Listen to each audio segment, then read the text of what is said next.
This is Zara, helping you to get more fluent in English. How are you doing? I'd like to start my lesson with a phrase, long time no see. And indeed, guys, long time no see, which means we haven't met for a long time. In fact, I'm really happy that I finally found time to create a video class for you, and I hope that my next lesson won't keep you waiting that long.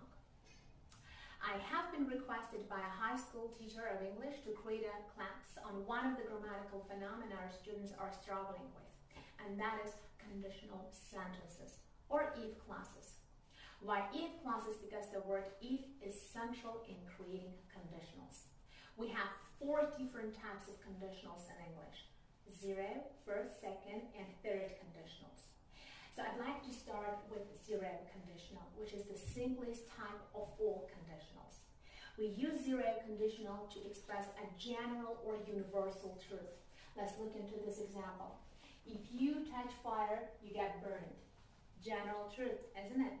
I wouldn't argue with that. So what's so simple about 0 conditional here is that we use what tense for to. We use present simple in the if clause and present simple in the second part of the conditional, which we call primary clause. Now let's get down to the first conditional. We use first conditional to express an action which is likely to happen in future if a condition is fulfilled. So common mistakes learners of English make is using will in if clauses whenever they create first conditional. Guys, don't do that. Make sure you use present simple in if clause, which expresses the same futurity which you're intending to imply using future simple. And future simple in the second part of the conditional, okay? So, I would like also to mention that you can swap the places of if clause and primary clause and the meaning will stay the same. We can say, I'll go to the party tonight if I study today. So the only thing you should bear in mind is whenever you start your conditional with an if clause, use a comma to separate the if clause from the primary one. Now let's get down to second conditional. Second conditional is used to express a hypothetical, unreal, and desirable action which is not likely to happen in the future. Let's look into this example. If I won the lottery, I would buy a big house. Now I can break this sentence for you to get a clear idea why this sentence is so much unrealistic for me. The chances that I will ever win the lottery are so slim that buying a big house is just a dream for me. Okay?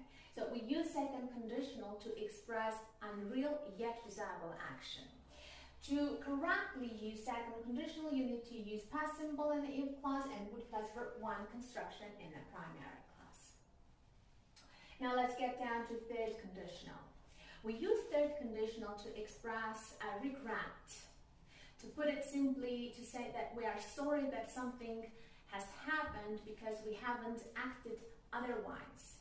It is used to say that the present situation could have been different if you acted differently. Now let's look into this example. If she had studied, she would have passed the exam. This sentence actually didn't take place. Of course, she could pass the exam, she was able to pass the exam, but she didn't because she didn't study. And likewise, I express my regret that it didn't take place, okay? So we use past perfect in if clause and would have plus verb 3 construction in the primary clause. That's all to it. That's all there is to it, guys. Thanks for watching me.